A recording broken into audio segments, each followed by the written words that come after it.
هاي تحياتي والسلام عليكم. معكم رياض العبادي من هولندا كالعادة. حبيت نعمل رسالة إلى الحكومة، رسالة شديدة اللهجة، على خاطر اللي صاير الكل والأحداث اللي صايرة كل هذه مش معقولة واحد يسكت عليها. احنا نطالبوا الحكومة باش تحمل مسؤوليتها قدام الله والوطن، وتحمل مسؤوليتها قدام شباب الثورة والشعب التونسي وعائلات الشهداء والشهداء اللي طاحت من اجل هذه الثوره المجيده. خاطر قاعد صاير تو راهو هذا معناها شيء اسف معناها وشيء يضحك معناها. كما تعرفوا الناس الكل العصابه مازالت تحكم، عصابه معناها النوفمبريه مازالت تحكم ومازالت تامر على اراده الشعب، وهما مازالوا يعطيوا التعليمات لرموز الداخليه، نعاود نقولها رموز الداخليه اللي هما حبيب الصيد والدماسي ونبيل العبيد، اللي هما زاد قاعدين يحميوا في عصابة حكومة الظل ويحميوا في العائلات المافيوزية اللي نهبة دم الشعب التونسي. هذه العصابة اللي تقطن في قرطاج واللي تتكون من حامد القروي والهادي باكوش والحبيب عمار ومحمد الغنوشي وكمال طيف ومحمد جغام وغيرهم من مرتزقة بن علي.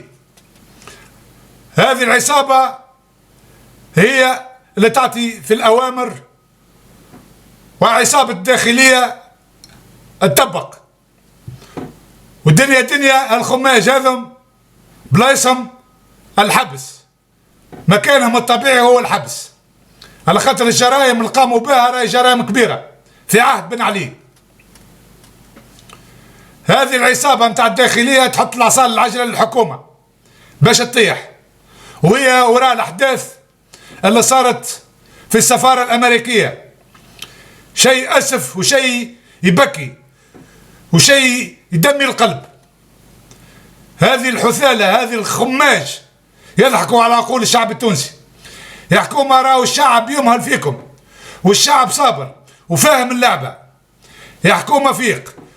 راهو الشعب التونسي ينتظر في رسائل قوية تطمئن على مسير ثورته، يحكوا ما يلزم محاكمة رموز النظام السابق.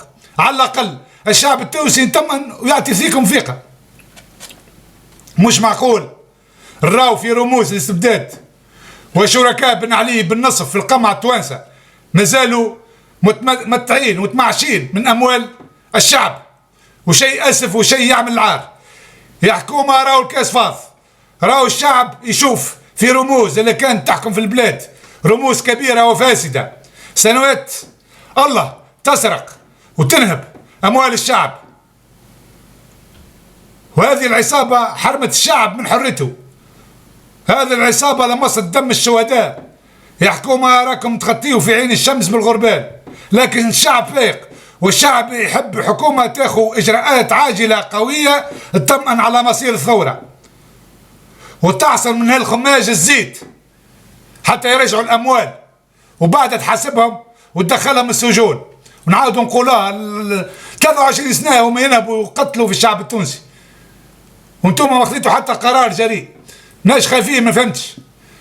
يا حكومة راهو الوقت يجري، ما عادش فما وقت، يجب المحاسبة هذه الفساد حتى يعطيكم الشعب التونسي الثقة وعاود ينتخبكم من جديد.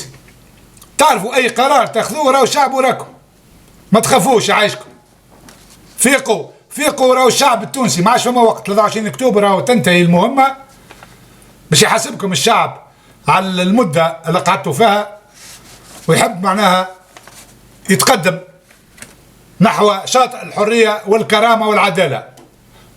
مش معقول باش نراو معناها الفساد هذوما يطلعوا علينا في إذاعة العار اللي شارينها بفلوسهم اللي نزلت تخدمهم، فهمت، ويتآمروا على الشعب التونسي ويتآمروا على 12 مليون تونسي. هذا هو كلامنا. احنا مش نهدوا فيكم، احنا نعاونوا فيكم ونعطيكم يد المساعدة ونعطيكم الحل الصحيح باش يعاود ينتخبكم الشعب.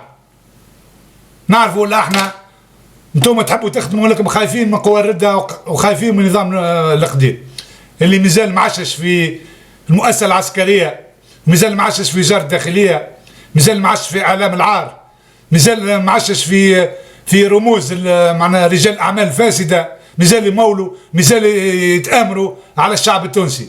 ما تخافوش، احنا معاكم والشعب التونسي معاكم، الشعب التونسي كل معاكم، كل الطوائف نتاعو، من المسلمين، من اخوانجيه، من يساريين، من كل معناها شرفاء تونس كل معاكم راهو، ما تخافوش. وهذا اخر كلامنا، والسلام عليكم ورحمه الله وبركاته.